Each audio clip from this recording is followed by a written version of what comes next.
ونستعينه ونستغفره ونؤمن به ونتوكل عليه ونعوذ بالله من شرور أنفسنا ومن سيئات أعمالنا من يهده الله فلا مضل له ومن يضلله فلا هادي له وأشهد أن لا إله إلا الله وحده لا شريك له وأشهد أن محمدا عبده ورسوله أرسله بالحق بشيرا ونذيرا أما بعد فإن خير الحديث كتاب الله وخير الهدي هدي محمد صلى الله عليه وسلم وشر الأمور محدثاتها وكل محدثة بدعة وكل بدعة ضلالة وكل ضلالة في النار فأعوذ بالله من الشيطان الرجيم بسم الله الرحمن الرحيم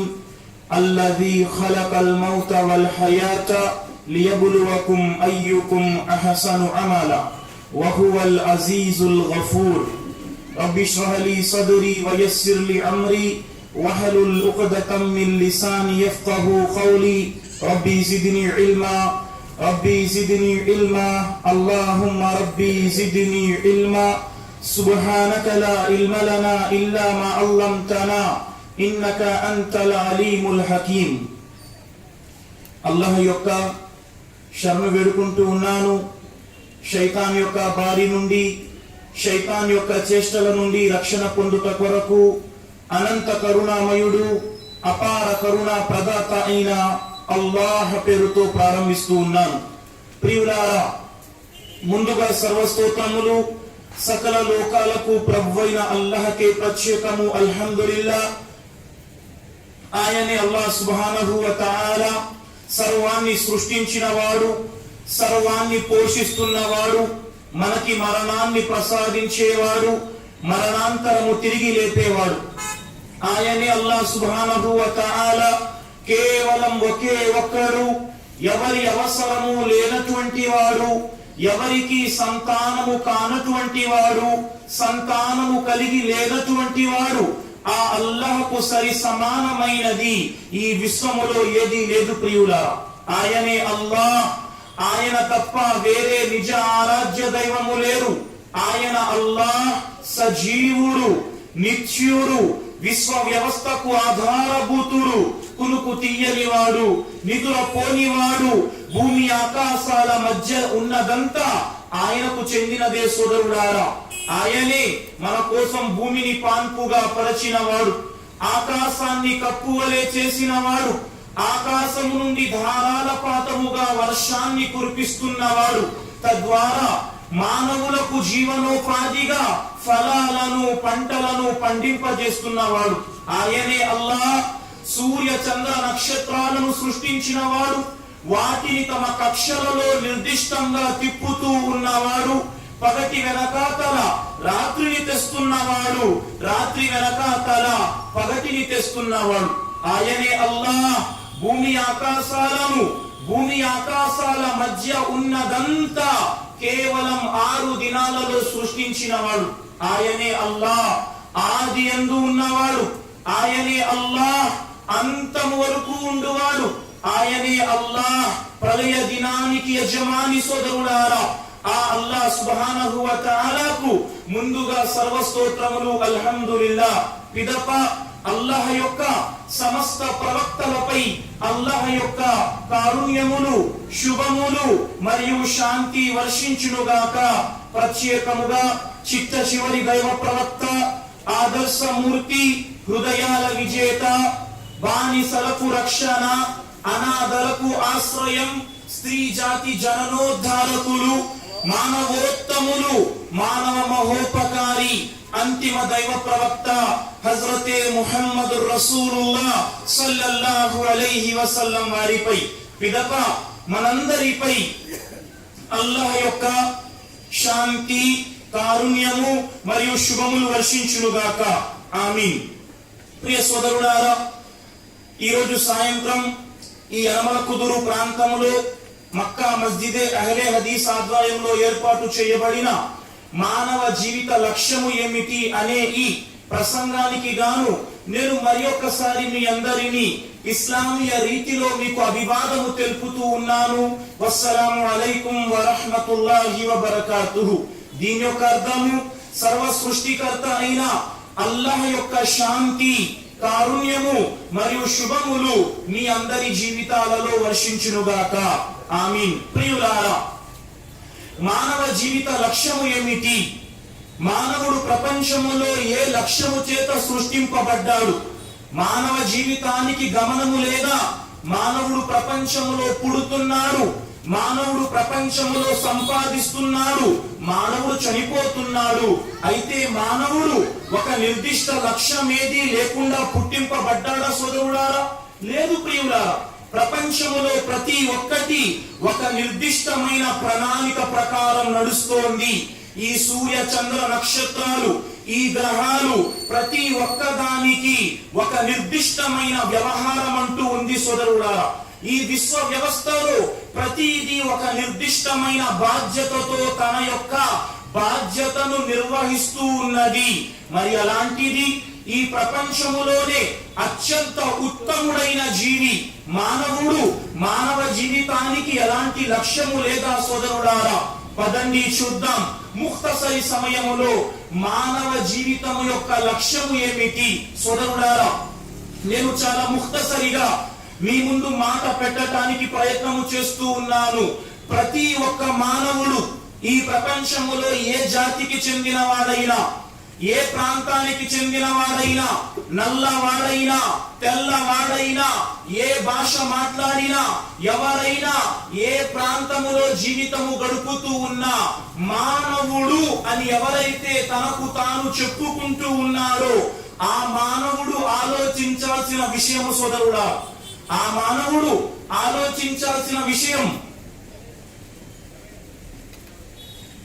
ఆ మానవుడు ఆలోచించాల్సిన విషయం ఏమిటి? నేను ఎందుకు సృష్టింపబడ్డాను? మానవుడు దేని గురించి ఆలోచించాలి? నేను ఎందుకు సృష్టింపబడ్డాను? అన్నింటికంటే ముందు మానవుడు తెలుసుకోవాల్సిన విషయము సోదరులారా, నన్ను ఎవరు సృష్టించారు? నన్ను ఎవరు సృష్టించారు? రెండవ అంశం ప్రియులారా,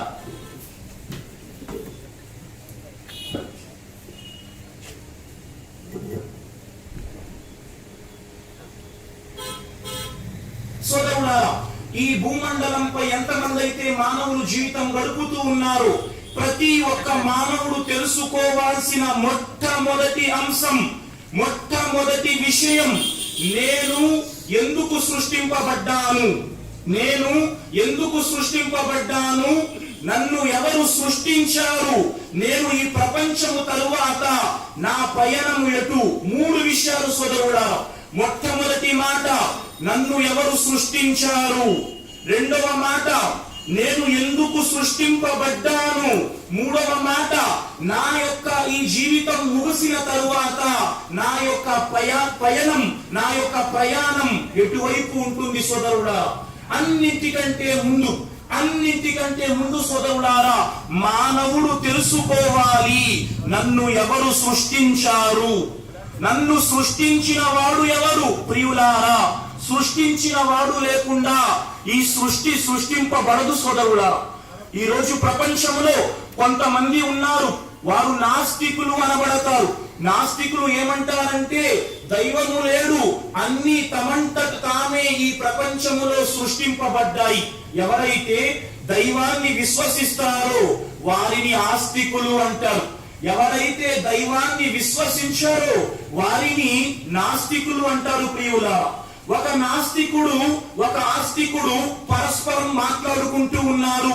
ఇంతలో నాస్తికుడు అన్నాడు దైవము లేడు, ఆస్తికుడు అన్నాడు దైవం ఉన్నాడు. ఇద్దరి మధ్య మాట పెరిగింది.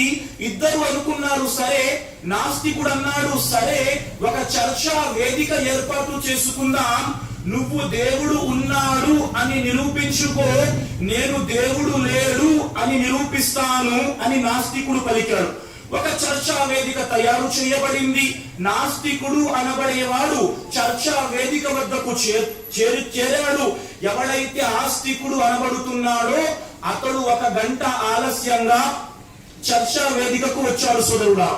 ఎప్పుడైతే గంట ఆలస్యంగా చర్చా వేదిక వద్దకు వచ్చాడో నాస్తికుడు ప్రశ్నించాడు, ఏమిటయ్యా నువ్వు ఈ చర్చా వేదిక వద్దకు ఒక గంట ఆలస్యంగా వచ్చావు? ఇంతలో ఆస్తికుడు అన్నాడు, లేదయ్యా తమరి వద్దకే బయలుదేరాను. బయలుదేరి మార్గంలో వస్తూ ఉండగా మార్గం మధ్యలో ఒక చిన్న ఏరు దాటాల్సి వచ్చింది. ఏరు దాటబోయాను, ఏటిలోనికి దిగబోయాను.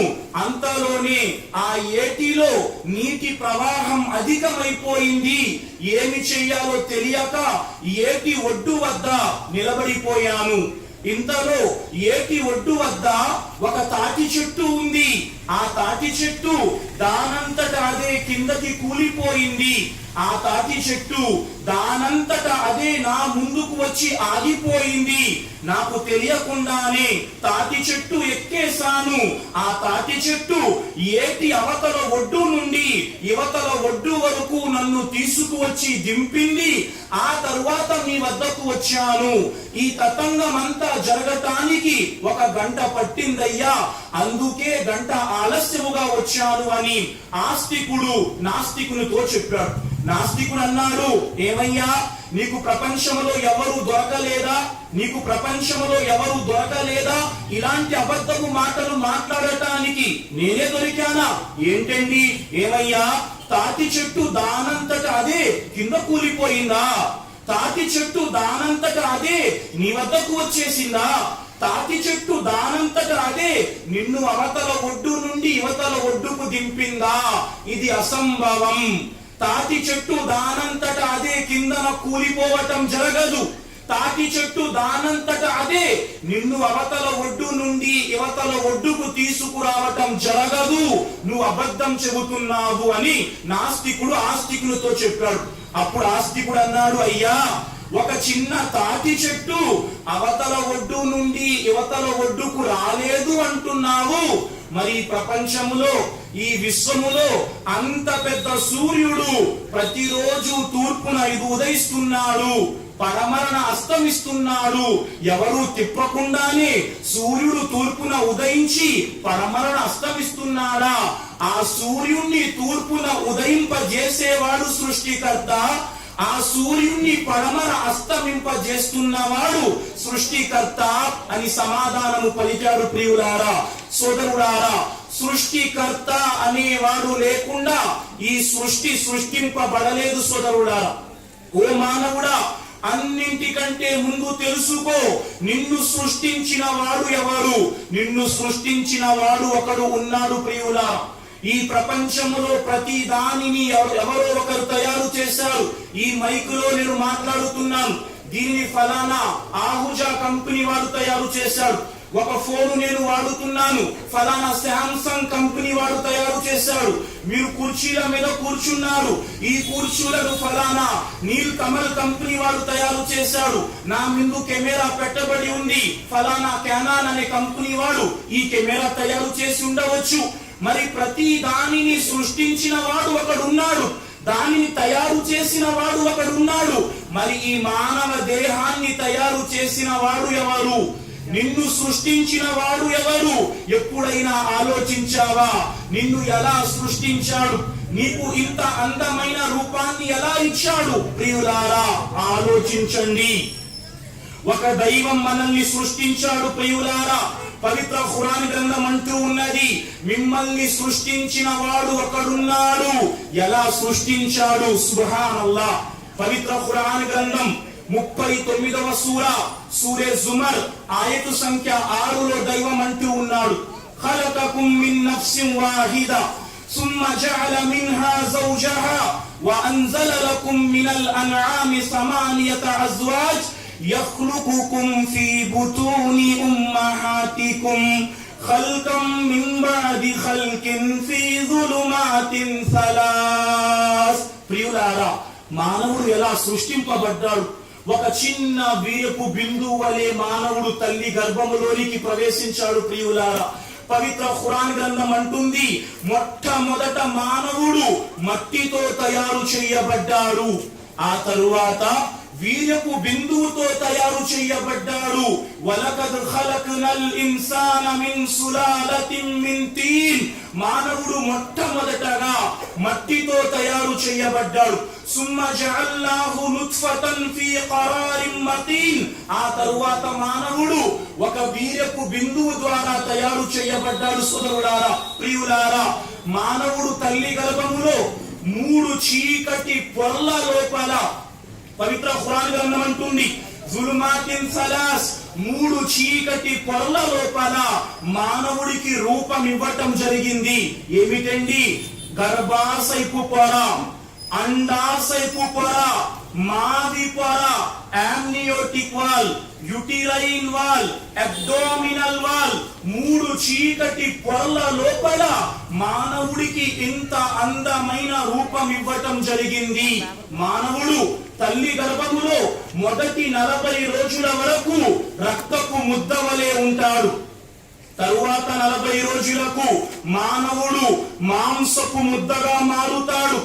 ఆ తరువాత 40 రోజులకు ఆ మాంసపు ముద్దకు కాస్త ఎముక జత చేయటము జరుగుతుంది. ప్రియులారా, తల్లి గర్భములో మొదటి 40 రోజులు రక్తపు ముద్ద, తరువాత 40 రోజులు మాంసపు ముద్ద, తరువాత 40 రోజులు దానికి ఎముక జత చెయ్యటం జరుగుతుంది.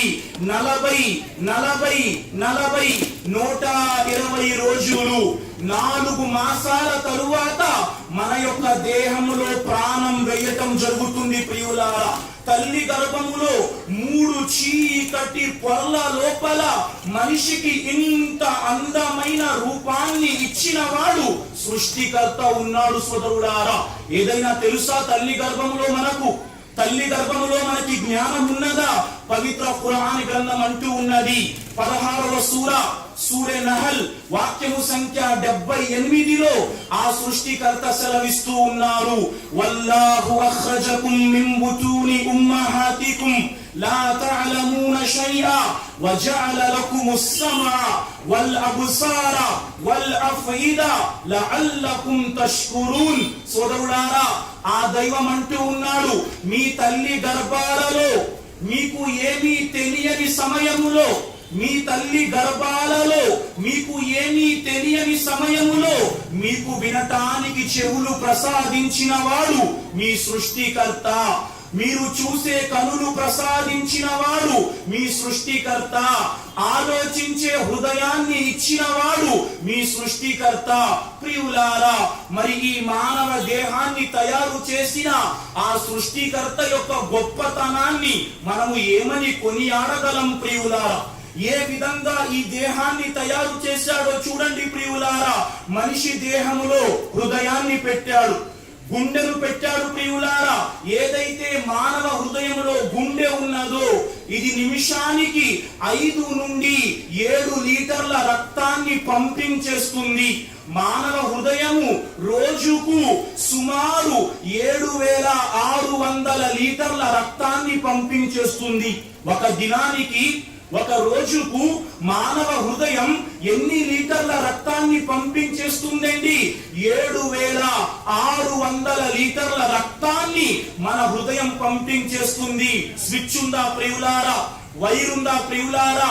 కరెంటు పాస్ చేస్తున్నారా సోదరులారా? ఎలాంటి కరెంటు లేదు, ఎలాంటి స్విచ్ లేదు, ఎలాంటి ప్లగ్ లేదు. అయినా హృదయం ప్రియులారా రోజుకు 7600 లీటర్ల రక్తాన్ని పంపించేస్తుంది. ఆ విధంగా మన దేహాన్ని సెట్ చేసిన వాడు మన సృష్టికర్త. ప్రియులారా, నా ముందు కెమెరా కనిపిస్తుంది. ఈ కెమెరా యొక్క మనిషిని అడగండి, ఇది ఎన్ని మెగా పిక్సెల్? ఒక 20 మెగా పిక్సెల్లో 30 మెగా పిక్సెల్లో కెమెరా ఉంటుంది. ప్రియులారా, మరి ఈ కెమెరా మానవుడు ఒక 30 మెగా పిక్సెల్ తయారు చేశాడు. రేపు ఫలానా సోనీ కంపెనీ వాడు ఒక 100 మెగా పిక్సెల్ల కెమెరా తయారు చేయలేదు. ఒక 100 మెగా పిక్సెల్ల కెమెరా తయారు చేసేస్తే పేపర్ లో పెద్ద న్యూస్ వచ్చేస్తుంది. టెక్నాలజీలో అద్భుతం, 1000 మెగా పిక్సెల్ల కెమెరాతో మనిషి కెమెరా తయారు చేసేశాడు. ప్రియులారా, ఒక ఫోన్ ఒక 20 మెగా పిక్సెళ్ల కెమెరాతో మన యొక్క వీడియో రికార్డింగ్ చేస్తే మనం మహా అద్భుతం అనుకుంటున్నామే.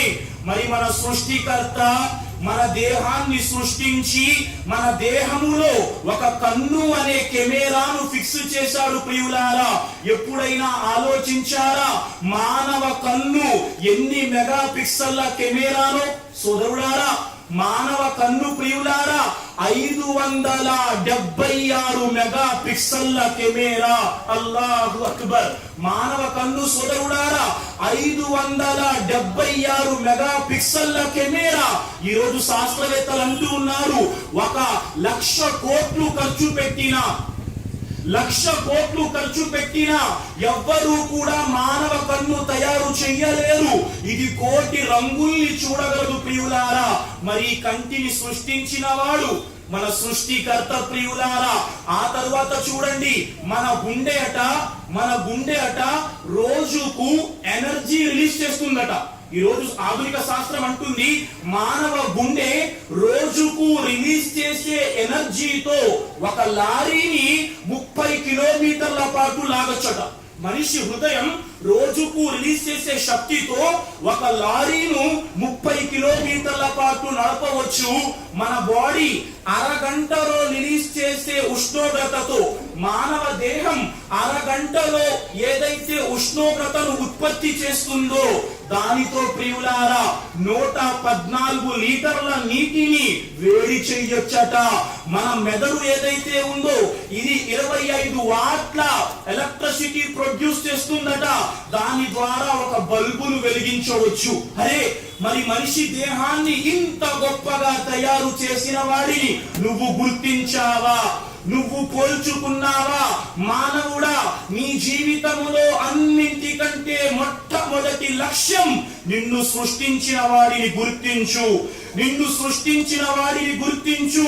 సోదరుడారా, ఈ రోజు ప్రపంచంలో మానవుడు ప్రతి దాని గురించి ఆలోచిస్తాడు.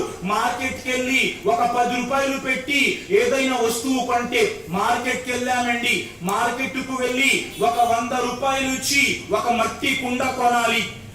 మార్కెట్కు వెళ్ళి 100 రూపాయలు ఇచ్చి ఒక మట్టి కుండ కొనాలి. 100 రూపాయలు ఇచ్చేసి 100 రూపాయలే కదా 100 రూపాయలు పడేసి మట్టి కుండ తీసుకొచ్చేస్తాడా? అరే, ఒక మట్టి కుండ కొనటానికి మనిషి 3 రకాల పరీక్షలు పెడతాడండి. మట్టి కుండ కొనటానికి మానవుడు 3 టెస్టులు పెడతాడు. మొదటి టెస్టు ఏమిటి? మట్టి కుండ చేతిలో తీసుకుంటాడు. తీసుకున్న తర్వాత దానిపై కొట్టి చూస్తాడు. ఈ మట్టి కుండ ఠంగుమన్న శబ్దము చేస్తుందా లేకపోతే టప్ అన్న శబ్దం చేస్తుందా? మట్టి కుండ గనక ఠంగుమంటే ఇది మంచి కుండ, ఈ మట్టి కుండ గనక టప్పుమంటే ఇది విరిగిపోయిన కుండ నిర్ధారించుకుంటాడు. అంతటితో అతని యొక్క ఆలోచన తగ్గదు ప్రియులారా. అంటాడు నీళ్లు వేయ్యా, నీళ్లు వేయిస్తాడు. నీళ్లు వేసి ఎక్కడైనా కుండ కారుతుందా చూస్తాడు.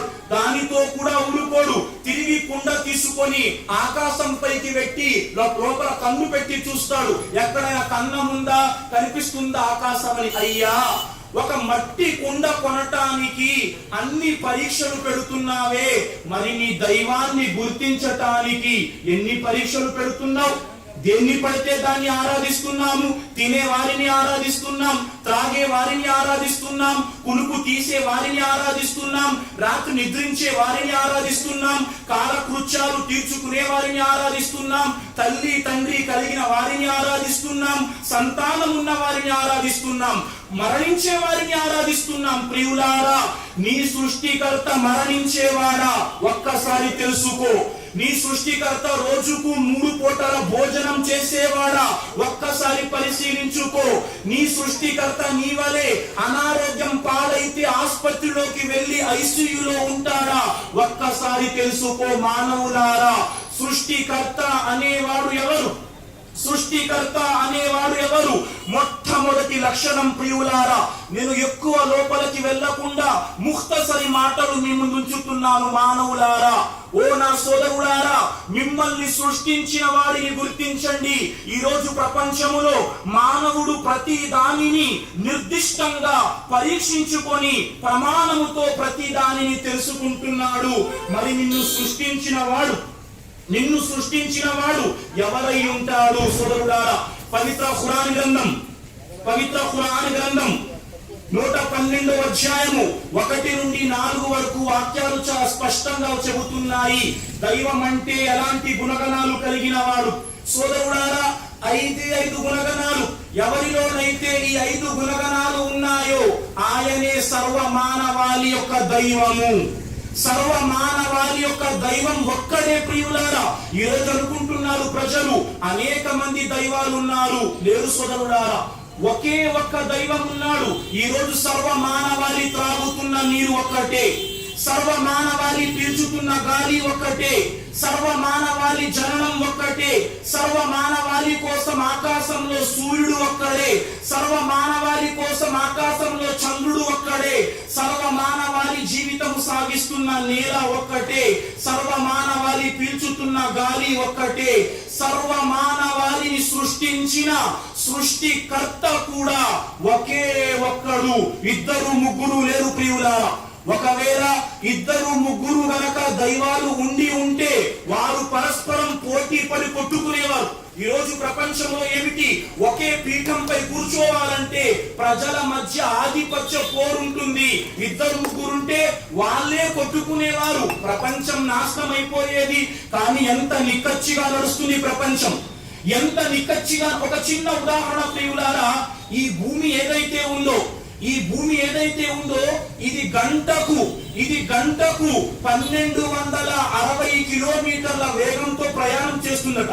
ఈ భూమి ఏదైతే ఉందో ఈ భూమి గంటకు 1260 కిలోమీటర్ల వేగంతో తిరుగుతుంది.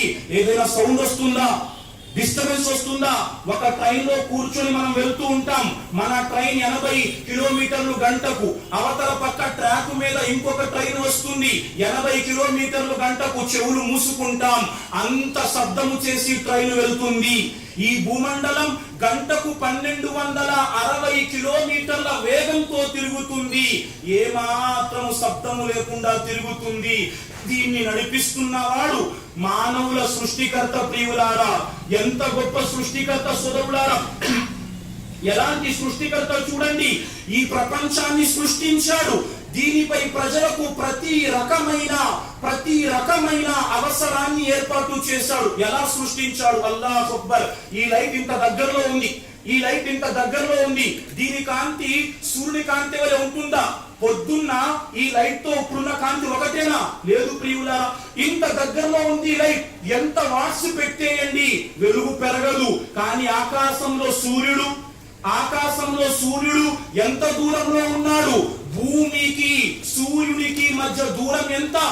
భూమికి సూర్యునికి మధ్య దూరం ప్రియులారా 14,98,95,500 కిలోమీటర్లు. ఈ భూమి సూర్యుడికి ఎంత దూరంలో ఉంది?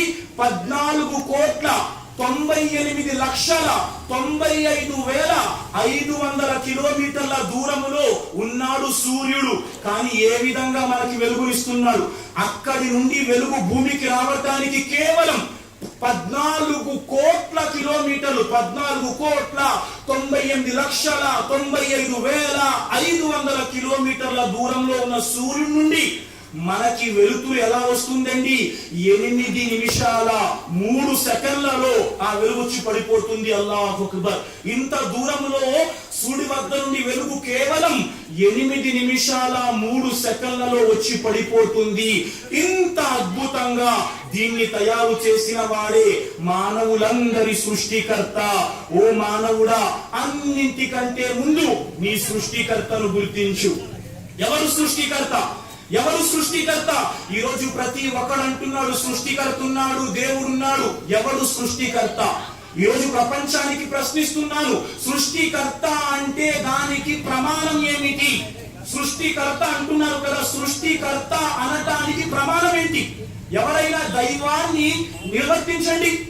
ఎంతమంది అయితే నా ప్రసంగం వింటున్నారు, ప్రతి ఒక్కరిని ప్రశ్నిస్తున్నారు, దైవం అంటే నిర్వచనం ఏమిటి? దైవం అంటే నిర్వచనం ఏమిటి? ఈరోజు దేవుడు అంటున్నాం, సృష్టికర్త అంటున్నాం, మరి ఎలాంటి వాడిని ఆరాధిస్తున్నాం? ప్రియులారా, దైవం అనగా కేవలం ఒకే ఒక్కడిగా ఉన్నవాడు, ఇద్దరు ముగ్గురు కానటువంటి వారు.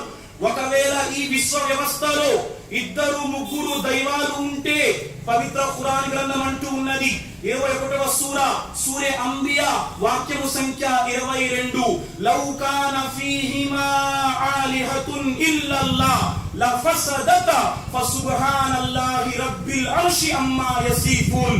ఒకవేళ భూమి ఆకాశాల వ్యవస్థలో ఒకే ఒక్క దైవముతో పాటు ఇంకొక దేవుడు కూడా ఉండి ఉన్నట్లయితే ఈ భూమి ఆకాశాల వ్యవస్థ చిన్న భిన్నమైపోయేది.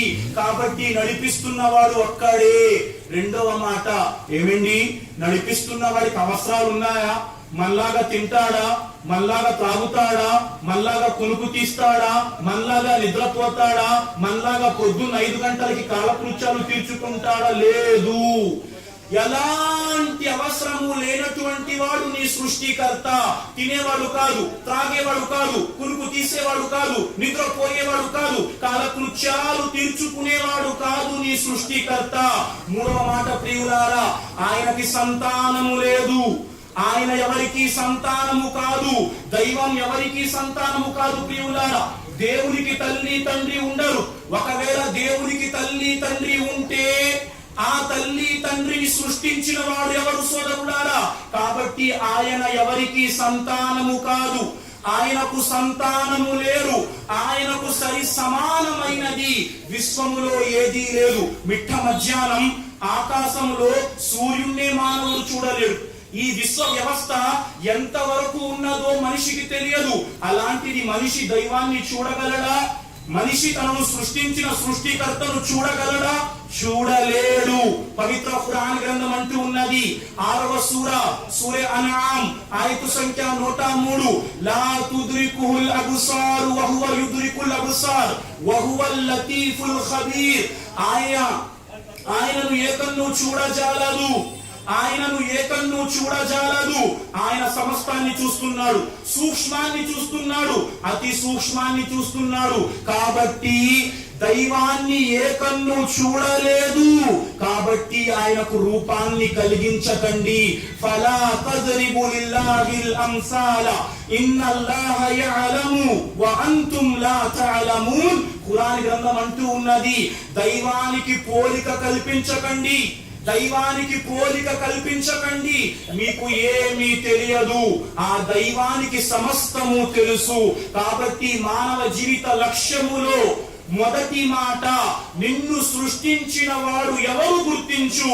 ఈ 5 గుణగణాలు కలిగిన వాడు నిన్ను సృష్టించిన వాడు. ఆలోచించండి, మెదడుకు పదులు పెట్టండి. 5 గుణగణాలు ఎవరిలో ఉన్నాయి? నేను ఆరాధిస్తున్నవాడు కేవలం ఒకే ఒక్కడేనా? నేను ఆరాధిస్తున్నవాడు ఎలాంటి అవసరాలు లేకుండా జీవితం గడుపుతున్నాడా? నేను ఆరాధిస్తున్నవాడు తల్లి తండ్రి లేకుండా ఉన్నాడా? నేను ఆరాధిస్తున్నవాడు సంతానము లేకుండా ఉన్నాడా? నేను ఆరాధిస్తున్నవాడు పోలిక లేకుండా ఉన్నాడా? మీకే సమాధానం తెలుస్తుంది. టిక్ పెట్టండి, ఒకే ఒక్కడు, ఎలాంటి అవసరం లేనటువంటి వాడు, ఎవరికి సంతానము కానటువంటి వాడు, సంతానము కలిగి లేనటువంటి వాడు, ఆయనకు సరి సమానమైనది విశ్వములో ఏదీ లేదు. ఈ 5 గుణగణాలు ఎవరిలో ఉన్నాయి? కేవలం సర్వ మానవుల సృష్టికర్త అయిన అల్లాహ్లో ఉన్నాయి. కాబట్టి మానవుల సృష్టికర్త అల్లాహ్. మసీదులో రోజుకు 5 పూటలు అంటారు అల్లాహు అక్బర్ అల్లాహు అక్బర్. చాలా మంది అనుకుంటారు, ఇదేంటండి మసీదులో రోజుకు 5 పూటల అక్బర్ చక్రవర్తి పేరు తీసుకుంటారు మీరు ఎందుకు? మసీదులో అక్బర్ చక్రవర్తి పేరు చెప్పడం జరగదు. మసీదులో చెబుతారు అల్లాహు అక్బర్. అంటే అర్థం ఏమిటి? అల్లాహ్ గొప్పవాడు. నిన్ను సృష్టించిన నీ సృష్టికర్త గొప్పవాడు. ఎందుకు గొప్పవాడు? ఒక్క స్తంభము లేకుండా ఆకాశాన్ని నిలబెట్టాడు కాబట్టి నీ సృష్టికర్త గొప్పవాడు. నిన్ను ఇంత మంచిగా తీర్చిదిద్దాడు కాబట్టి, నీకు ఉపాధి ప్రసాదిస్తున్నాడు కాబట్టి నీ సృష్టికర్త గొప్పవాడు. సముద్రం ఎలా ఉంది? ఈ ప్రపంచంలో భూమండలంపై సముద్రాలు ఉన్నాయి, గోళాకారంలో ఉన్నాయి, భూమిపై సముద్రాలు ఉన్నాయి. భూమి తిరుగుతూ ఉన్నది, సముద్రం కింద పడిపోతున్నదా? అరే భూమి తిరుగుతున్నది కదా, ఉత్తర ధ్రువం దక్షిణ ధ్రువం, సముద్రం కింద పడిపోతుందా? ఈ భూమండలానికి సముద్రం పట్టి ఉంది, దాన్ని పట్టి ఉంచుతున్నవాడు నీ సృష్టికర్త, ఆయన అల్లాహ్ గొప్పవాడు. ప్రియులారా, నా ముందు చిన్న చిన్న ఈగలు ఉన్నాయి, చిన్న చిన్న ఈగలు. ఈ ఫ్యాన్ ఉంది, ఉదాహరణకి ఈ ఫ్యాన్ ప్రియులారా నిమిషానికి ఎన్ని చక్కర్లు కొడుతుంది? నిమిషానికి ఉదాహరణకి 400 చక్కర్లు కొడుతుంది. ఈ ఫ్యాన్ నిమిషానికి 400 చక్కర్లు కొడుతుంది. నీ సృష్టికర్త, మన సృష్టికర్త అల్లాహ్ ఒక దోమను సృష్టించాడు. ఈ యొక్క ఫ్యాన్ నిమిషానికి 400 చక్కర్లు కొడితే ఒక దోమ సెకనుకు 400 సార్లు రెక్కలాడిస్తుంది. కాబట్టి దోమ చెవి దగ్గర వస్తే కుయ్ అన్న శబ్దం వస్తుంది. ప్రియులారా, అందుకు నా సృష్టికర్త గొప్ప. అల్లాహు అక్బర్ అంటే అల్లాహ్ గొప్పవాడు. ఇంత చక్కగా విశ్వాన్ని సృష్టించి నడిపిస్తున్నాడు కాబట్టి దైవం గొప్పవాడు. ఎలా సృష్టించాడు? ఒక నత్తను సృష్టించాడు. నత్త అట 3 ఏళ్ల పాటు నిద్రపోతూ ఉంటుందట. ఒక్కసారి పడుకుంటే 3 ఏళ్లు నత్త నిద్రలో ఉండగలదు. ఒక తేలును సృష్టించాడు. ఒక్కసారి తింటే సంవత్సరం వరకు తేలుకు తినే అవసరం లేదట. ఒక బొద్దింకను సృష్టించాడు. తల తెగిపోయినా 9 రోజుల వరకు ప్రాణాలతో ఉండగలదట. ఎలా సృష్టించాడు ఆలోచించండి ప్రియులారా. సృజనాకారుడు, అహసనుల్ ఖాలికీన్, ఎవరైతే సృష్టిస్తున్నారో అత్యుత్తమ సృష్టికర్త మన దైవము. కాబట్టి మనం సృష్టిని ఆరాధిస్తున్నామా లేక సృష్టిని సృష్టించిన సృష్టికర్తను ఆరాధిస్తున్నామా? మనిషి తెలుసుకోవాలి. ఒకవేళ సృష్టికర్తను ఆరాధిస్తే నీ జీవిత లక్ష్యానికి నువ్వు చేరుకున్నట్లు, ఒకవేళ సృష్టిని ఆరాధిస్తే నువ్వు జీవిత లక్ష్యంలో విఫలమైనట్లు. మానవులారా తెలుసుకోండి, జీవిత లక్ష్యం సృష్టికర్తను గుర్తించటం, సృష్టికర్తను ఆరాధించటం. సృష్టిని చూడాలి కానీ సృష్టికర్తను ఆరాధించాలి సోదరులారా. కాబట్టి తెలుసుకోండి, మనందరి సృష్టికర్త ఒక్కడే, ఆయన అల్లాహ్. ఇది ఇస్లాం ఖురాన్ గ్రంథం సర్వ మానవాళికి ఇస్తున్న సందేశం. ఓ మానవుడా, నీ సృష్టికర్త అల్లాహ్. అరబిక్ భాషలో ఏంటండి అల్లాహ్? లేదు. అల్లాహ్ అంటే అరబిక్ భాషలో సృష్టించువాడు, రూపొందించినవాడు, కరుణామయుడు, భూమిని పాన్పుగా పరిచినవాడు, ఆకాశాన్ని కప్పువలే చేసినవాడు, ఆకాశం నుండి వర్షాన్ని కురిపిస్తున్న వాడిని అల్లాహ్ అనటం జరుగుతుంది. ఇక రెండవ మాట, మానవ జీవిత లక్ష్యములో మొదటి మాట సృష్టికర్తను గుర్తించటం, రెండవ మాట ఆ సృష్టికర్తను ఆరాధించటం. ఎప్పుడైతే మనిషి సృష్టికర్తను గుర్తించాడో ఆ తరువాత మనిషి సృష్టికర్తను ఆరాధించాలి. మనిషిని దైవం ఎందుకు సృష్టించాడండి? పవిత్ర ఖురాన్ గ్రంథం అంటూ ఉన్నది.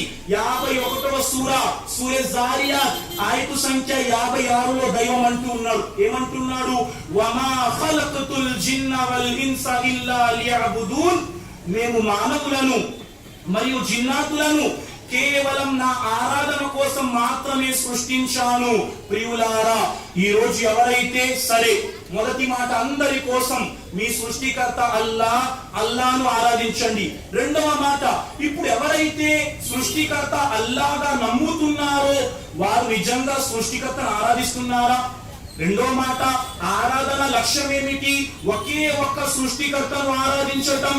మరి మనం సృష్టికర్తను ఆరాధిస్తున్నామా, సృష్టికర్తలను ఆరాధిస్తున్నామా? మనం తెలుసుకోవాలి సోదరులారా. అనేక మంది ముస్లిములు అల్లాహ్ను దైవంగా విశ్వసిస్తారు, అల్లాహ్ను దైవంగా నమ్ముతారు. కానీ అల్లాహ్తో పాటు వేరే వారు కూడా మంచి చెయ్యగలరు, మేలు చెయ్యగలరు, లాభము చెయ్యగలరు అని నమ్మేవారు ఏ మాత్రం తమ జీవిత లక్ష్యములో సాఫల్య మార్గంలో లేరు సోదరులారా. కేవలం ప్రతిరోజు నమాజు చేసినప్పుడు మనిషి అంటాడు, ఇయ్యాక నఅబుదు వ ఇయ్యాక నస్తఈన్. ఓ అల్లాహ్, మేము నిన్ను మాత్రమే ఆరాధిస్తున్నాం, నిన్ను మాత్రమే సహాయం అడుగుతున్నాము. సోదరులారా, మనము సృష్టింపబడ్డాము సృష్టికర్త యొక్క ఆరాధన చేయటానికి. మరి సృష్టికర్త యొక్క ఆరాధన విధానం ఏంటి? మీరు తెలుసుకున్నారు, సృష్టికర్తను గుర్తించారు. మరి సృష్టికర్తను ఆరాధించే విధానం ప్రపంచానికి తెలియాలి కదా. ఆ సృష్టికర్తే స్వయముగా పవిత్ర ఖురాన్ గ్రంథంలో చెప్పాడు, నన్ను ఆరాధించే ఆరాధన విధానం ఇస్లాం. దైవాన్ని ఆరాధించే ఆరాధన విధానం ఇస్లాం. పవిత్ర ఖురాన్ గ్రంథం 3వ సూర ఆలే ఇమ్రాన్ వాక్యము సంఖ్య 19లో మనుషులను సృష్టించిన సృష్టికర్త అంటూ ఉన్నాడు, ఇన్న దీన ఇందల్లాహిల్ ఇస్లాం. ఆయన వద్ద స్వీకరింపబడే ధర్మం కేవలం ఇస్లాం మాత్రమే. ఈ రోజు మనిషి దేనిపై జీవితం గడపాలి? నువ్వు నిజంగా సృష్టికర్తను ఆరాధిస్తే ఇస్లాం అనే జీవన విధానంపై గడిపినప్పుడే నువ్వు సృష్టికర్త ఆరాధన చేస్తున్నట్లు. ఇస్లాం అనే విధానంపై లేకపోతే నువ్వు సృష్టికర్త ఆరాధనలో లేనట్లు. ఏంటండి ఇలా అంటారు మీరు? ఇస్లాం పై ఖచ్చితంగా ఉండాలా? మనిషిని సృష్టించిన దైవమే మానవుల కోసం ఇస్లాం అనే ధర్మాన్ని నిర్ధారించాడు. ప్రియులారా, ఇస్లాం అంటే ఏమిటి? ఈ రోజు ప్రపంచం అంటుంది ఇస్లాం అంటే ఫలానా ఫలానా ఫలానా. కాదు సోదరులారా, ఇస్లాం అంటే అంతిమ దైవ ప్రవక్త ముహమ్మద్ సల్లల్లాహు అలైహి వసల్లం పై అల్లాహ్ ఏ జీవన విధానాన్ని పరిపూర్తి చేశాడో అదే ఇస్లాం. ఈ రోజు ఇస్లాం ప్రపంచానికి ఇస్తున్న సందేశం ఏమిటి? ఇస్లాం ప్రపంచానికి ఇస్తున్న సందేశం ఏమిటి? ఇస్లాం ధర్మం ప్రపంచానికి ఇస్తున్న సందేశం, మానవులారా, మీరంతా ఒకే తల్లి తండ్రి సంతానము, మీరంతా పరస్పరం సోదరులు అన్న భావన ఇస్లాం ప్రపంచానికి అందజేస్తుంది. పవిత్ర ఖురాన్ గ్రంథము 49వ సూర హుజురాత్ వాక్యము సంఖ్య 13లో మనల్ని సృష్టించిన మన సృష్టికర్త అంటూ ఉన్నాడు, యా అయ్యుహన్నాస్ ఇన్నా ఖలక్నాకుం మిన్ దకరిన్ వ ఉన్సా వజఅల్నాకుం షుఊబన్ వ కబాయిల లితఆరఫు ఇన్న అక్రమకుం ఇందల్లాహి అత్కాకుం ఇన్నల్లాహ అలీమున్ ఖబీర్. ఓ మానవులారా, ఖురాన్ గ్రంథం ఓ ముస్లిములారా చెప్పలేదు, ఓ మానవులారా, మేము మిమ్మల్ని ఒకే పురుషుని నుండి ఒకే స్త్రీ నుండి సృజించాం. ఒకే పురుషుని నుండి ఒకే స్త్రీ నుండి మానవుడు పుట్టింపబడ్డాడు.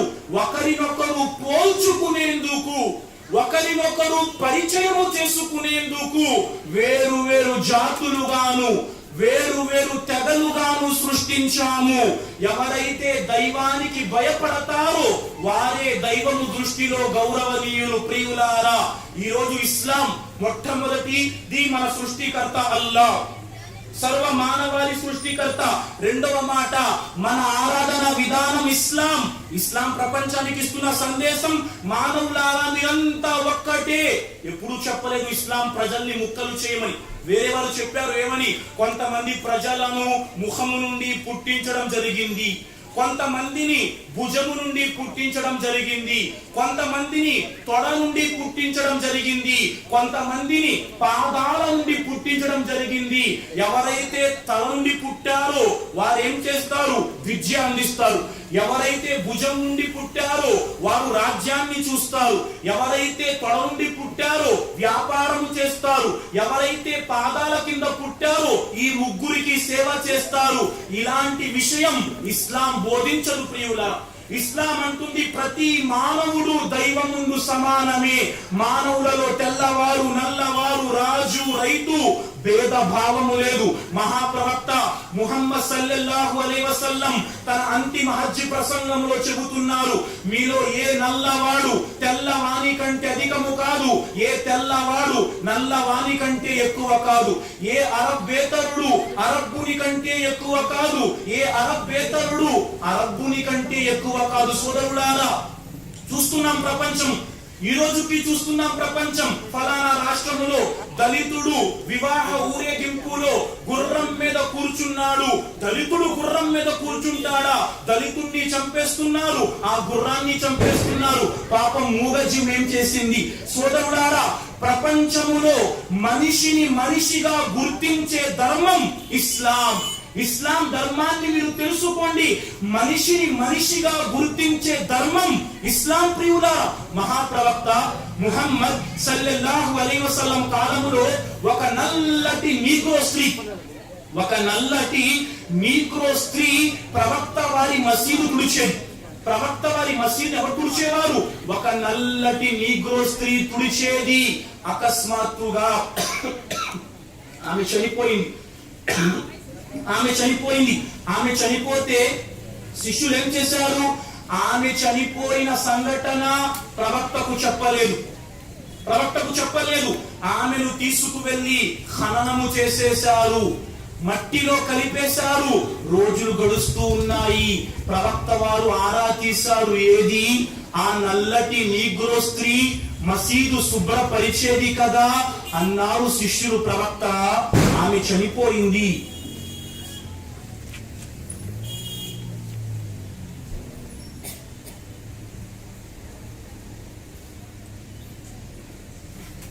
ప్రవక్త సల్లల్లాహు అలైహి వసల్లం ఆరా తీశారు. ఏమిటి? ఆ నల్లటి నీగ్రో స్త్రీ మసీదు శుభ్రపరిచేది కదా, ఆమె కనిపించటం లేదు. ఏమిటి? ప్రవక్త, ఆమె చనిపోయింది. ఆమె చనిపోయిన సంగతి మీకు తెలియజేయలేదు. ప్రవక్త ఊరుకోలేదు. అరే, నల్లటి నీగ్రో స్త్రీ ఎవ్వరు పట్టించుకునేవారు కాదు, మసీదు శుభ్రము చేసుకునేది, చనిపోయింది. ప్రవక్త వదిలేశారా? అడిగారు. ఆమెను ఎక్కడ ఖననము చేశారు? నాకు చూపించండి. శిష్యులు చూపించారు ఆమెను ఎక్కడ ఖననము చేశారు. ప్రవక్త వెళ్ళారు. ప్రియులారా, ఆమె సమాధి వద్దకు హదీస్ అంటుంది, ఫసల్లా అలైహా. ప్రవక్త ఆమె కోసం ఆమె సమాధి వద్ద ప్రార్థన చేశారు. ప్రియులారా, అల్లాహు అక్బర్. ఒక నల్లటి నీగ్రో స్త్రీ మసీదు శుభ్రపరిచేది చనిపోయింది. ఆమె చనిపోయిన మాట ప్రవక్తకు తెలియలేదు. కానీ తెలిసిన వెంటనే అంతిమ దైవ ప్రవక్త, మానవోత్తములు, మానవ మహోపకారి ఆ నల్లటి నీగ్రో స్త్రీ కోసం ప్రార్థన చేస్తున్నారు. ఇది ఇస్లాం ధర్మము. ప్రియులారా, మనిషిని మనిషిగా గుర్తించే ధర్మము. ఈ ధర్మము ద్వారా ప్రపంచానికి ఏముంది ప్రియులారా? శాంతి ఉంది, సోదర భావం ఉంది, ఐకమత్యం ఉంది. ప్రియులారా, నా వద్ద సమయం లేదు సోదరులారా, అయినా ముఖ్తసరిగా చెబుతున్నాను. మానవులారా, మన సృష్టికర్త మనకు ఇచ్చిన ఆరాధన విధానం ఇస్లాం. ఇస్లాం అంటే అర్థం ఏమిటి?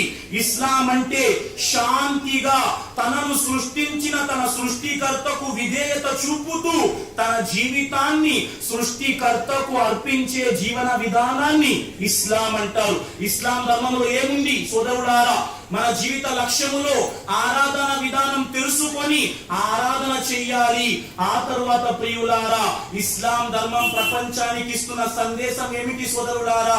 మీరంతా కలిసి సృష్టికర్తను ఆరాధించండి, పరస్పరం సోదర భావంతో వెలగండి, మద్యపానము సేవించకండి, వడ్డీ తినకండి, తల్లి తండ్రికి విధేయత చూపండి, లంచము తీసుకోకండి, మీ యొక్క సంతానాన్ని పేదరికానికి భయపడి చంపకండి. అల్లాహు అక్బర్. ఏ మనిషిని అన్యాయంగా చంపకండి. ఈ రోజు ప్రపంచం అమ్మో ఎవరండి సాయిబులా, అమ్మో గడ్డం వేసుకొని టోప్ పెట్టుకొని జుబ్బా వేసుకున్నారు, అమ్మో ఏదో చేసేస్తారు. ఏమి చేసేస్తారండి? వీరు ప్రపంచానికి శాంతినిచ్చేవారు, ప్రపంచంలో సోదర భావాన్ని పెంపొందించేవారు. ఒకవేళ ప్రపంచంలో ముస్లిము గనక ప్రపంచానికి కష్టము కలిగిస్తే ఈ రోజు వేరేవాడు ఉండేవాడు కాదు. ప్రియులారా, ఎన్నడూ కూడా ఇస్లాం ధర్మం ప్రపంచంలో అన్యాయాన్ని బోధించదు. ఒక స్త్రీ ఉండేదండి, ఒక స్త్రీ ఏం చేసింది? పిల్లిని కట్టేసింది. పిల్లికి అన్నపానీయం పెట్టలేదు. పిల్లి ఆకలితో చనిపోయింది. దైవ ప్రవక్త అన్నారు, ఆమె నరకానికి వెళ్తుంది. ఎందుకు ప్రవక్త? పిల్లిని కట్టి వేసింది, పిల్లికి ఆహారం పెట్టలేదు, ఆ పిల్లి ఆకలితో అలమటించి చనిపోయింది. అరే, ఒక పిల్లిని కట్టి హింసించినందుకు ఒక స్త్రీ నరకానికి వెళ్తుంది అని చెప్పే ధర్మము ఎవరినైనా చంపమంటుందా ప్రియులారా? ఇస్లాం ధర్మం ఎన్నటికీ కూడా ప్రపంచములో ఎలాంటి హింసను బోధించదు ప్రియులారా. వీరు అనుకుంటున్నారు ఇస్లాం ధర్మంపై ఎలాగైనా బురద జల్లాలి. లేదు సోదరుడా, మైండ్ సెట్ మార్చుకున్నారు. ఎందుకంటే ఇస్లాం ప్రపంచంలో వస్తే మద్యం ఆగిపోతుంది, ఇస్లాం ప్రపంచంలో వస్తే వ్యభిచారం ఆగిపోతుంది, ఇస్లాం ప్రపంచంలో వస్తే లంచం ఆగిపోతుంది, ఇస్లాం ప్రపంచంలో వస్తే ఆడపిల్ల పుట్టుక కారణం ఇస్లాం అంటుంది, ఇస్లాం ప్రపంచంలో వస్తే వడ్డీ ఆగిపోతుంది. ఎందుకు? ఇస్లాంలో వడ్డీ లేదు, వ్యభిచారం లేదు, మద్యపానం లేదు, ఆడపిల్లను గర్భంలో చంపటం లేదు. ఇవన్నీ ఇస్లాం చెబుతుంది. ఇస్లాం పై కక్ష పెట్టుకున్నారు. ఎలాగైనా ముస్లిములంటే బూచి ప్రపంచానికి చూపించాలి. లేదు ప్రియులారా, అమెరికా దేశంలో ఒక వ్యక్తి ఒక జోక్ రాశాడు. ఏంటంటే జోక్, అమెరికాలో న్యూయార్క్ నగరంలో, న్యూయార్క్ సిటీలో ఒక ట్రాఫిక్ సిగ్నల్ వద్ద, ఒక ట్రాఫిక్ జంక్షన్ వద్ద ఒక చిన్న పసిపాప వెళ్తుంటే ఒక కుక్క వచ్చి ఆ పసిపాపను గట్టిగా కరిచేస్తుంది. ఒక కుక్క పసిపాపను గట్టిగా పట్టుకుంది. అంతలో రోడ్డు మీద వెళ్తున్న ఒక అబ్బాయి వచ్చి కుక్కతో వీరోచితంగా, చాలా సాహసంగా పోరాటం చేసి కుక్క బారి నుండి పసిపాప ప్రాణాలు కాపాడాడు. దూరం నుండి ఒక ఇన్స్పెక్టర్ మొత్తం తతంగాన్ని చూస్తున్నాడు. ఎప్పుడైతే పసిపాప ప్రాణాలు రక్షింపబడ్డాయో ఇన్స్పెక్టర్ వచ్చాడు అబ్బాయి దగ్గరకు. అబ్బాయితో అన్నాడు, you have done a great job my dear bye, నువ్వు చాలా మంచి పని చేశావు. రేపు పేపర్ లో వస్తుంది, ఒక అమాయక పసిపాప ప్రాణాలు కుక్క బారి నుండి కాపాడిన ఒక న్యూయార్క్ నగరవాసి. ఆ అబ్బాయి అన్నాడు, సార్ నేను న్యూయార్క్ నగరవాసిని కాదండి, పోనీ పేపర్ లో వస్తుంది ఒక పసిపాప ప్రాణాలు ఒక కుక్క బారి నుండి కాపాడిన ఒక అమెరికన్ జాతీయుడు. అబ్బాయి అంటాడు, సార్ నేను అమెరికా జాతీయుణ్ణి కూడా కాదు, మరి నువ్వెవరయ్యా? ఆ వ్యక్తి అంటాడు, నేను అరబ్బుకు చెందిన ఒక ముస్లిమునండి. వెంటనే ఇన్స్పెక్టర్ అంటున్నాడు, అయితే రేపు పేపర్ లో వస్తుంది ఒక అమాయక అమెరికా కుక్క ప్రాణాలు తీసిన అరబ్బు తీవ్రవాది. అమెరికా కుక్క ప్రాణాలు తీసిన అరబ్బు తీవ్రవాది. వీరు అనుకుంటున్నారు ప్రియులారా ఇస్లాం ను ఆపేద్దామని. ఇస్లాం ఆగదు సోదరులారా. సృష్టికర్త స్వతహాగా అంటున్నారు, యురీదూన అన్ యుత్ఫిఊ నూరల్లాహి బిఅఫ్వాహిహిం వయఅబల్లాహు ఇల్లా అన్ యుతిమ్మ నూరహు వలౌ కరిహల్ కాఫిరూన్. అల్లాహ్ అంటూ ఉన్నారు, వారు తమ నోటితో ఇస్లాం యొక్క జ్యోతిని ఆర్పాలనుకుంటున్నారు. వారికి ఎంత అసహ్యకరమైనా సరే అల్లాహ్ ఈ జ్యోతిని ఆర్పనివ్వడు ప్రియులారా. కాబట్టి ఇస్లాం సృష్టికర్త ధర్మము సోదరులారా. ఇస్లాం ప్రకారం జీవితం గడపటమే మానవ జీవితం యొక్క లక్ష్యము ప్రియులారా. ఇస్లాంలో సమానత్వం ఉంది, ఇస్లాంలో సమన్యాయం ఉంది, ఇస్లాంలో సోదర భావం ఉంది, ఇస్లాంలో స్త్రీకి గౌరవం ఉంది, ఇస్లాంలో తల్లి తండ్రికి ప్రత్యేకమైన స్థానం ఉంది. ఖురాన్ గ్రంథం అంటుంది, తల్లి తండ్రి ముసలివారైపోతే వారి పట్ల విసుగు చెందుతూ ఉఫ్ అని కూడా అనకండి. అల్లాహు అక్బర్. మీ తల్లి తండ్రి మీతో ఇష్టపడ్డారా? మీ దైవం మీతో ఇష్టపడ్డాడు. ఒక వ్యక్తి వచ్చాడు ఒక గురువు గారితో ప్రశ్నించాడు, అయ్యా నా తల్లి నడవలేదు, నేను ఆమెను నా భుజాలపై కూర్చోబెట్టుకొని మక్కా నగరం యొక్క యాత్ర చేయటానికి వచ్చాను. ఏమయ్యా నేను నా తల్లి రుణాన్ని తీర్చుకున్నానా? గురువు గారు సమాధానం ఇచ్చారు, నిన్ను నీ తల్లి కన్నప్పుడు ఏదైతే కష్టాన్ని వహించిందో అందులో ఒక శ్వాస యొక్క రుణాన్ని కూడా నువ్వు నీ తల్లికి తీర్చుకోలేదు. ఇది ఇస్లాం ప్రపంచానికి బోధిస్తుంది ప్రియులారా. కాబట్టి సోదరులారా, మనందరి దైవం మనకు ఆజ్ఞాపిస్తున్న జీవన విధానం ఇస్లాం. ఎవరైతే ఇస్లాం ప్రకారం జీవితం గడిపాడో వాడు తదుపరి లక్ష్యం ఏదైతే ఉందో మరణములో సాఫల్యం పొందుతాడు. ప్రపంచంలో ఎంతమంది పుట్టారండి, అనేక భేదాభిప్రాయాలు ఉన్నాయి.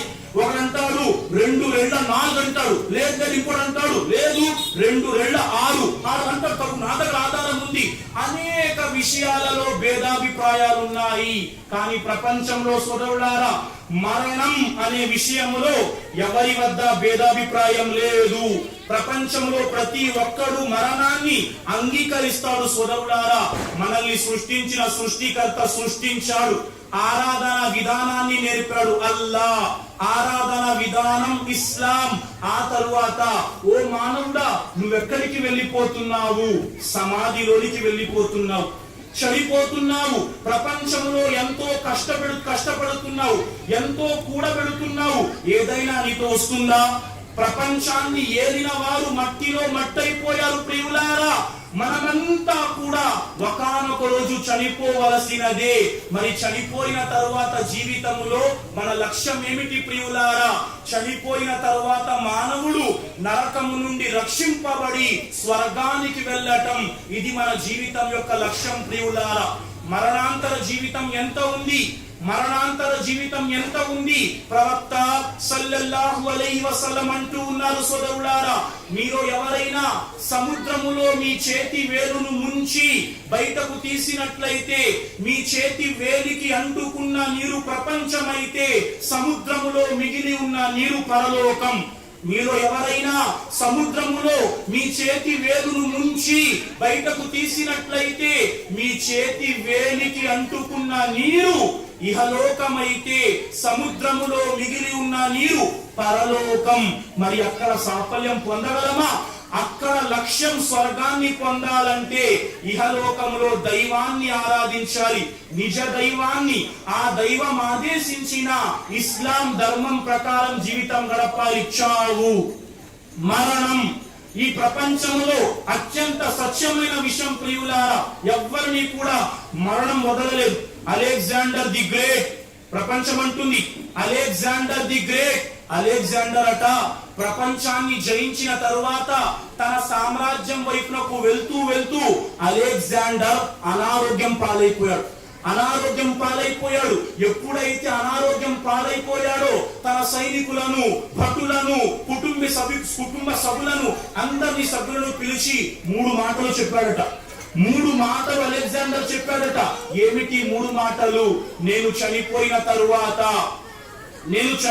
తరువాత నా శవపేటికను కేవలం వైద్యులు మాత్రమే మొయ్యాలి.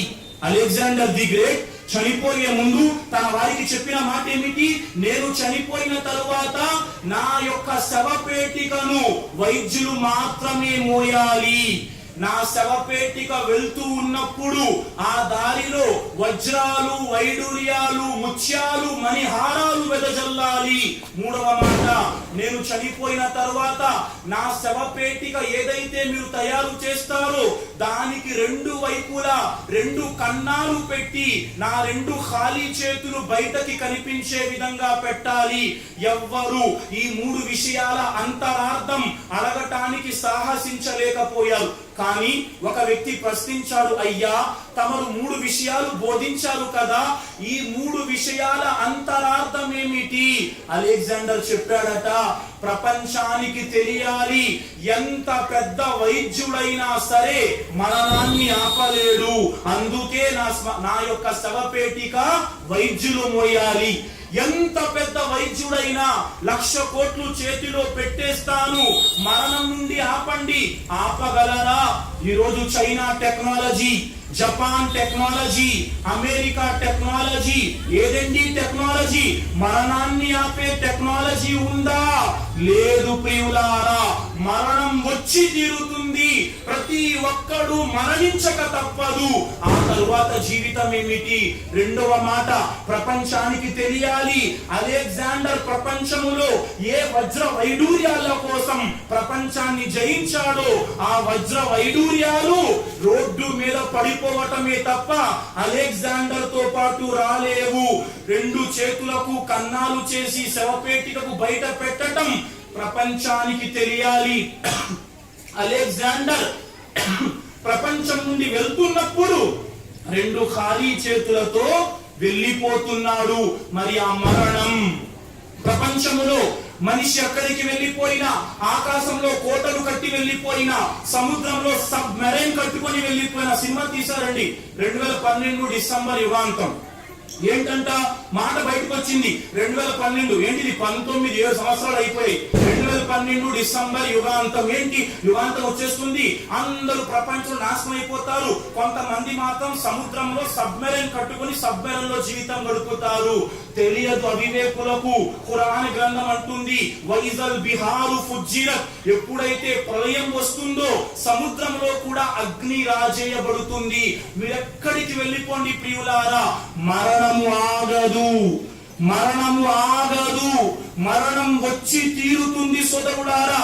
ఒక అబ్బాయి ఉన్నాడు, బయట దేశాలకు వెళ్లి సంపాదించాలి ఆశ, బయట దేశాలకు వెళ్లి పనిచేసి సంపాదించాలి ఆశ.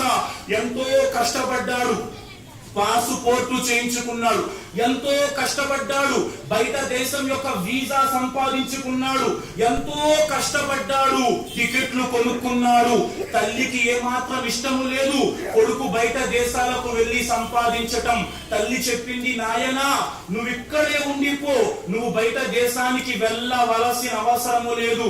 కొడుకు అన్నాడు, అమ్మా నా జీవితం యొక్క చిరకాల వాంఛ తల్లి, నేను బయట దేశానికి వెళ్తాను. తల్లి ప్రియులారా, మాతృమూర్తి కొడుకును దూరము చేసుకోవటం ఇష్టము లేదు, ఇక్కడే కొడుకుంటే సంతోషపడుతుంది.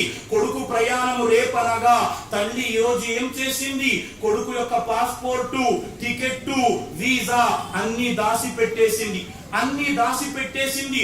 కొడుకు తెల్లవారి నిద్రలేచాడు, ఈ రోజు నా ప్రయాణం బయట దేశానికి వెళ్తాను, విమానం ఎక్కుతాను, సాయంత్రం ఫ్లైట్ ఉంది.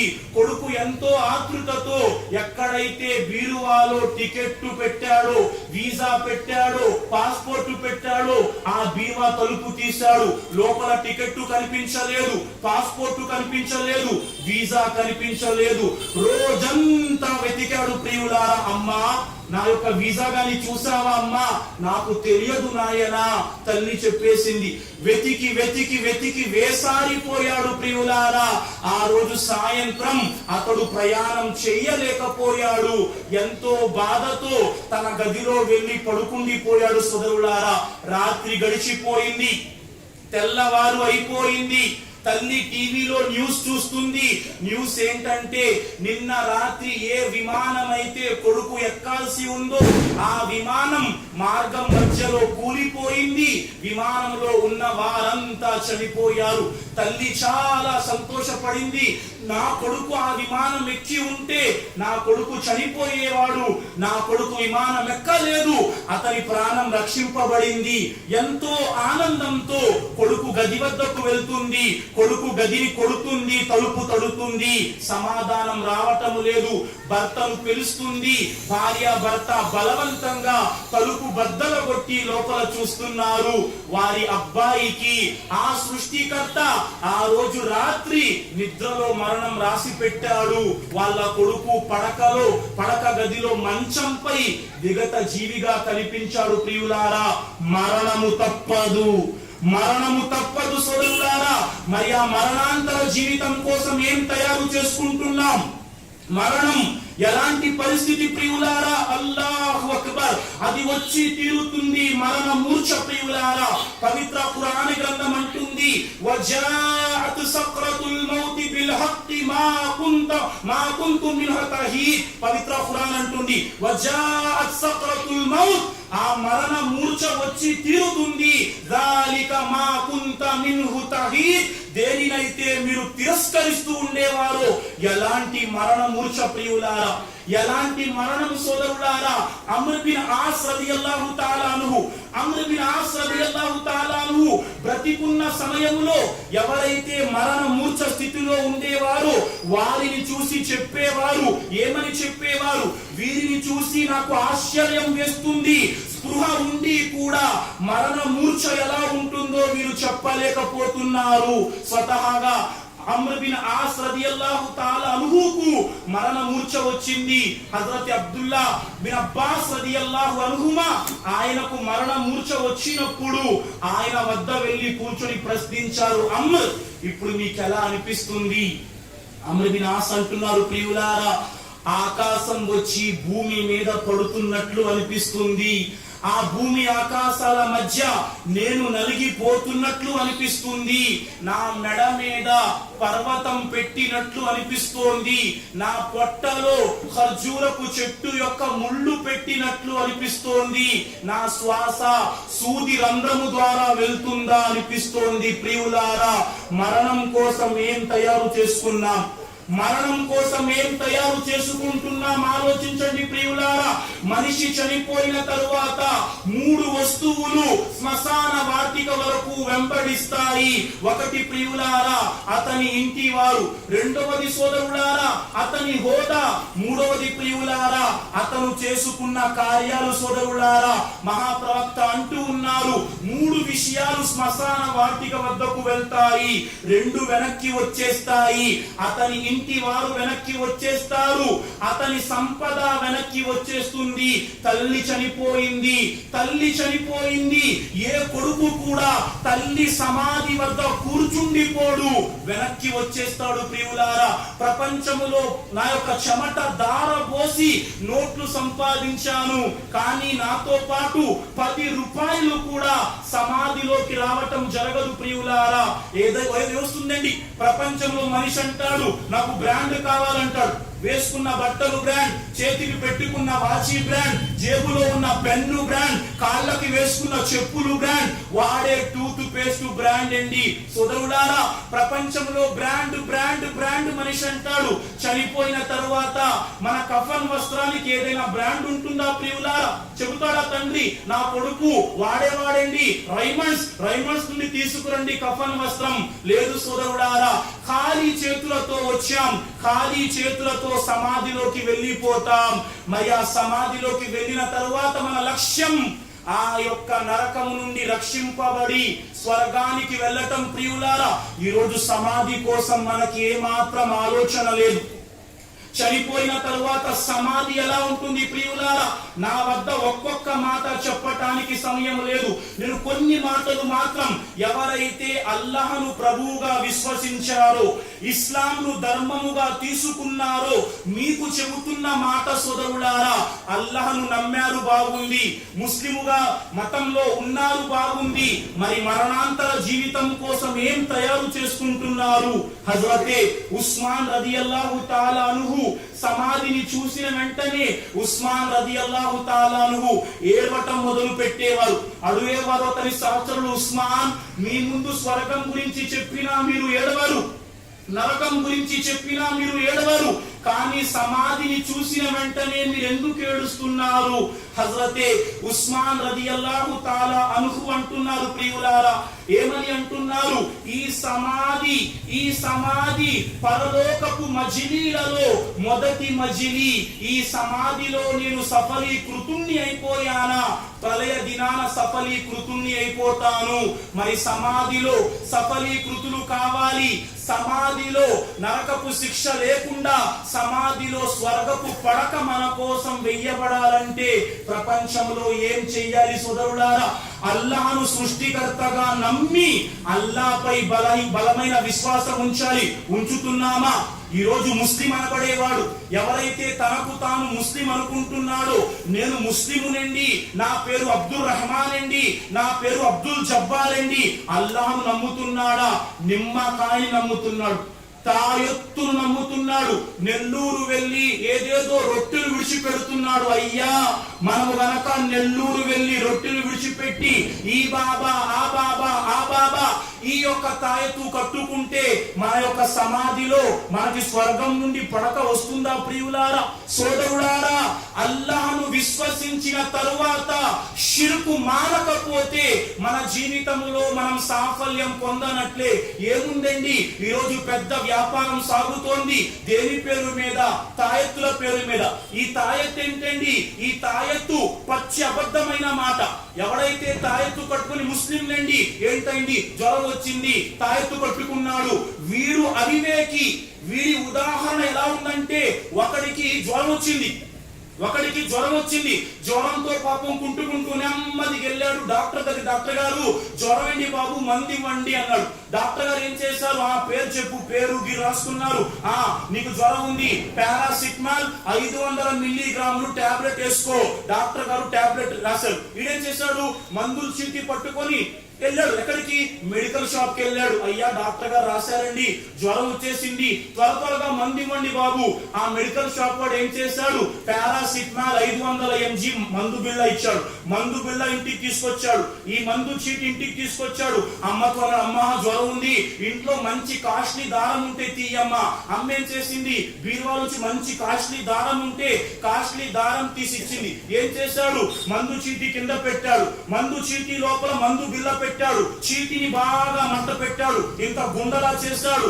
ఆ చీటికి ఏం చేశాడు, అమ్మ ఇచ్చిన మంచి కాస్ట్లీ దారం కట్టేసి దాన్ని మెడలో కట్టేసుకున్నాడు. నా జ్వరం తగ్గిపోతుంది, ఇంకా పడుకుంటాను దుప్పటి.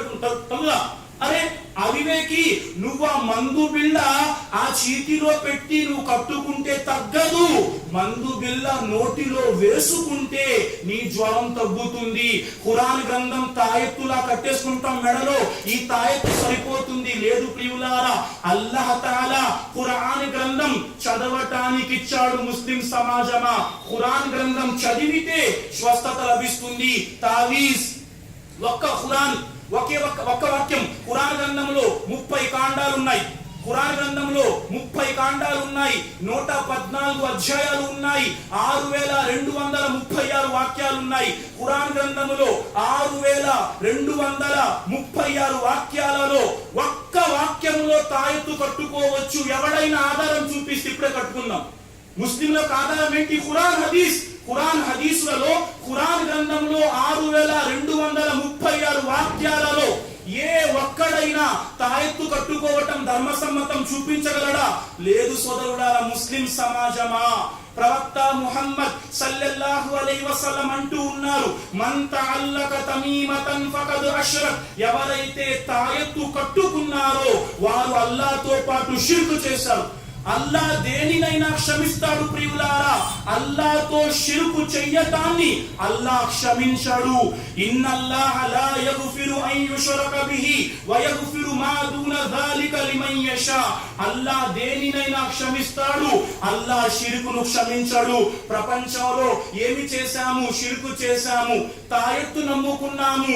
సమాధిలో దూతలు మూగవారు, చెవిటివారు. ప్రవక్త వారు అంటున్నారు, వారి చేతిలో గద ఉంటుంది. ఆ గదలో ప్రపంచంలో పర్వతాన్ని కొడితే పర్వతం నుజ్జైపోతుంది.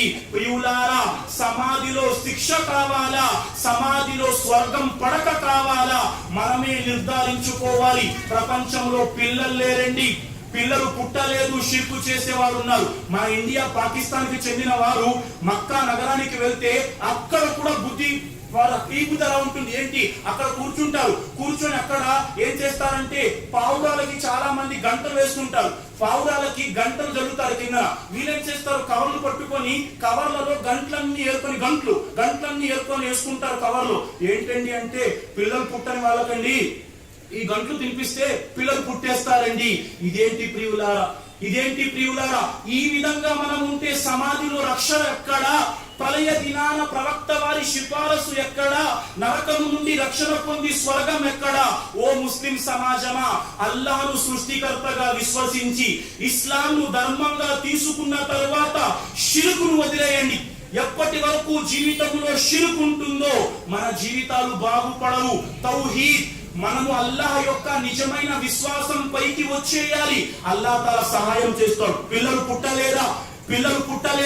జకరియా ప్రవక్తకు అల్లాహ్ తాలా తల వెంట్రుకలు పండిపోయిన సమయంలో, ఎముకలు బలహీన పడిపోయిన సమయంలో, భార్య గొడ్రాలుగా ఉన్న కాలంలో కూడా అల్లాహ్ తాలా జకరియా ప్రవక్తకు సంతానం ఇచ్చాడు. కారణం అతనికి తౌహీద్ పై విశ్వాసం, అల్లాహ్ యొక్క ఏకత్వంపై విశ్వాసం. హజరత్ ఇబ్రాహిం అలైహిస్సలాం ప్రపంచంలో మొట్టమొదటి మాబ్ లించింగ్. ఈరోజు చూస్తాం mob lynching. First mob lynching ఎవరితో జరిగింది? ఇబ్రాహిం అలైహిస్సలాంతో జరిగింది. ఇబ్రాహిం అలైహిస్సలాం అగ్నిలో వేసేసి ప్రజలందరూ కూర్చొని, మాబ్ లించింగ్ అంటే తెలుగు మీనింగ్ ఏంటి? మూకదాడి. మూక దాడి, ప్రజలందరూ గుంపు గూడి ఒకరి మీద దాడి చేస్తారు. ఇబ్రాహీం అలైహిస్సలాం పై వీరు మూక దాడి చేశారు. ఇబ్రాహీం అలైహిస్సలాం తౌహీదు పై ఉన్నారు, అల్లాహ్పై దృఢ నమ్మకంతో ఉన్నారు. అల్లాహ్ తాలా ఇబ్రాహీం అలైహిస్సలాం శిక్షించాడా? అల్లాహ్ తాలా అగ్నికి చెప్పాడు, అగ్ని కాల్చే గుణము కలిగి ఉంటుంది.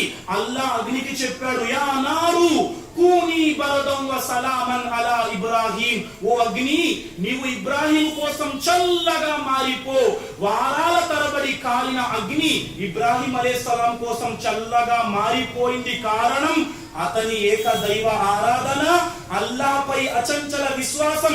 హజ్రత్ యూనుస్ అలైహిస్సలాం చేప గర్భములోనికి వెళ్ళిపోయారు. చేప గర్భము నుండి అల్లాహ్తో శరణు వేడుకున్నారు. లా ఇలాహా ఇల్లా అంత సుబ్హానక ఇన్నీ కుంతు మినజ్ జాలిమీన్. అల్లాహ్ నువ్వు తప్ప వేరే ఆరాధ్య దైవము లేరు, నేను నష్టము చేసుకున్నాను. అల్లాహ్ తాలా యూనుస్ అలైహిస్సలాం వారిని చేప గర్భం నుండి బయటకు తీశాడు. కారణం అతనికి అల్లాహ్పై అచంచల విశ్వాసం. ప్రియులారా, సముద్రం మనిషిని మింగేస్తుంది, కానీ మూసా అలైహిస్సలాం కోసం సముద్రం మార్గాన్ని తెరిచింది. సముద్రం మనిషిని మింగేస్తుంది, కానీ మూసా అలైహిస్సలాం కోసం సముద్రం మార్గాన్ని తెరిచింది. కారణం మూసా అలైహిస్సలాం యొక్క తౌహీద్, అతని అల్లాహ్పై దృఢ విశ్వాసం. వలన ప్రియులారా, కత్తి ఏం చేస్తుంది?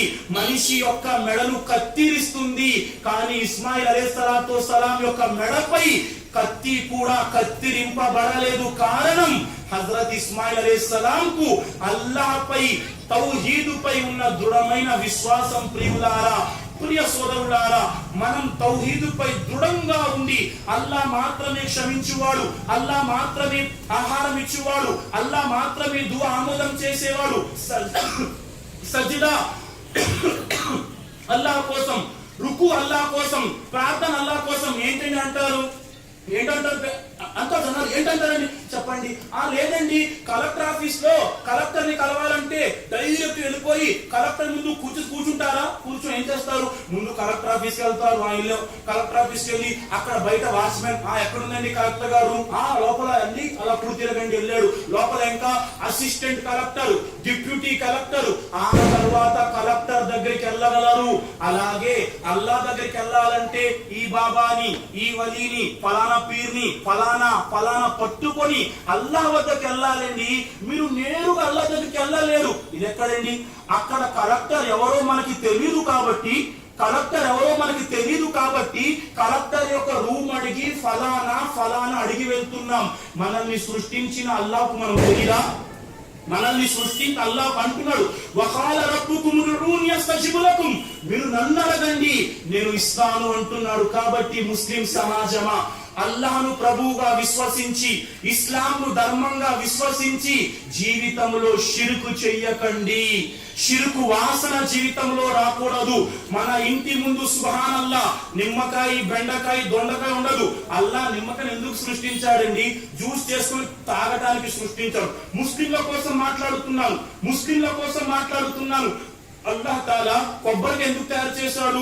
నూనె తయారు చేసుకోవటానికి. దాని ద్వారా కొబ్బరి చట్నీ ఇడ్లీలో ముంచుకొని తినడానికి అల్లాహ్ తయారు చేశాడు. దాన్ని ఇంటి ముందు పెట్టడానికి అల్లాహ్ తాలా తయారు చెయ్యలేదు. ముస్లిం సమాజమా, ఎప్పటి వరకైతే మీరు నిమ్మకాయలపై, గుమ్మడికాయలపై, కొబ్బరికాయలపై ఏంటండి ఈ పంచదార ఏంటంటే పట్టుకి వెళ్ళామా సంథింగ్ ఇంత పెద్ద ముద్ద ఇంట్లో పెట్టుకుంటే బరకత్ రాదు. ఇది ముస్లిం యొక్క జీవన విధానం కాదు. సోదరులారా, మీరు నిజంగా ముస్లింలైతే మీ జీవితంలో షిర్కు మానేయండి. అప్పుడే సమాధి మీ కోసం చక్కగా ఉంటుంది. లేదా మీ సమాధిలో అల్లాహ్ తాలా 99 సర్పాలను విడిచిపెడతాడు. హదీస్ మాట ప్రవక్త అంటున్నారు, 99 సర్పాలు అల్లాహ్ తాలా విడిచిపెడతాడు. ప్రియులారా, ఆ తరువాత ప్రళయ దినం వస్తుంది. చివరి మాటలు సమయం అయిపోయింది. ప్రియులారా, చివరి 2-3 మాటలు మాత్రం ఉంచుతాను. సోదరులారా, మనమంతా చనిపోయి సమాధిలోనికి వెళ్ళిపోతాము. సమాధి నుండి లేపబడతాము. ప్రళయ దినం వస్తుంది. ప్రియులారా, ప్రళయ దినానికి భయపడండి. ఖురాన్ గ్రంథం అంటుంది, యా అయ్యుహన్నాస్ యా అయ్యుహన్నాసు తఖూ రబ్బకుం ఇన్న జల్జలతస్ సాఅతి షైఉన్ అజీమ్ యౌమ తరౌనహా తజ్హలు కుల్లు ముర్దియతిన్ అమ్మా అర్దత్ వ తదౌ కుల్లు జాతి హమ్లిన్ హమ్లహా వ తరన్ నాస సుకారా వ మా హుం బిసుకారా వలాకిన్న అజాబల్లాహి షదీద్. ప్రియులారా, ప్రళయం వచ్చి తీరుతుంది. وأن الساعة آتية لا ريب فيها وأن الله يبعث من في القبور. మీరు చనిపోయిన తర్వాత సమాధి నుండి మిమ్మల్ని బయటకు తీయటం జరుగుతుంది, మిమ్మల్ని ప్రశ్నించడం జరుగుతుంది. ప్రళయం రాదనుకుంటున్నారా? అల్లాహ్ తాలా అంటున్నాడు, ప్రళయం ఖచ్చితంగా వచ్చి తీరుతుంది. అల్లాహ్ అంటున్నాడు, నేను ప్రళయ దినంపై సాక్ష్యం ఇస్తున్నాను, తనను తాను నిందించుకుని ఆత్మపై సాక్ష్యమిస్తున్నాను. మానవుడా, నువ్వు చనిపోయిన తరువాత నీ ఎముకలను మేము తిరిగి కలపలేమని భావిస్తున్నావా? వాస్తవానికి నీ చేతి వేలి ముద్రలు కూడా ఖచ్చితంగా తయారు చేసి నిన్ను ప్రళయ దినాన కూర్చోబెడతాం. అల్లాహ్ అంటున్నాడు. ప్రియులారా, ఆ దినం ఎలా ఉంటుంది? ఖురాన్ అంటుంది, ప్రియులారా, మీరు ప్రళయ దినానికి భయపడండి. ఆనాటి భూకంపం మహాభయంకరమైనది. దాని స్థితిని గనక మీరు చూసినట్లయితే ఆ రోజు స్థితి ఎలా ఉంటుందంటే, ఏ తల్లి అయితే తన పసిపిల్లకు పాలు పట్టిస్తుందో ఆ తల్లి పసివాడిని విడిచిపెట్టి పరిగెడుతుంది. ఒక ఫోటో చూశాను నేను. ఆ ఫోటోలో ఒక తల్లికి యాక్సిడెంట్ అయ్యింది. యాక్సిడెంట్ అయ్యి తల్లి యొక్క కాలు తొడ వరకు తెగిపోయి పక్కన పడిపోయింది. తల్లి యొక్క ఒక కాలు తొడ వరకు తెగిపోయి పక్కన పడిపోయింది. ఆ తల్లి ఏం చేస్తుంది? ఆ సమయంలో తన కాళ్ళు తెగిపోయి పక్కన పడిపోయింది, కాళ్ళ నుండి రక్తం కారుతుంది. తల్లి ఏం చేస్తుంది? పసిపాపకు పాలు పడుతుంది. అల్లాహు అక్బర్. తల్లి ఏం చేస్తుంది?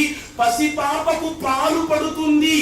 అలాంటి తల్లి శిశువును విడిచిపెట్టి పరిగెడుతుందంటే ప్రళయ దినం ఎలా ఉంటుందో ఒక్కసారి ఆలోచించండి ప్రియులారా.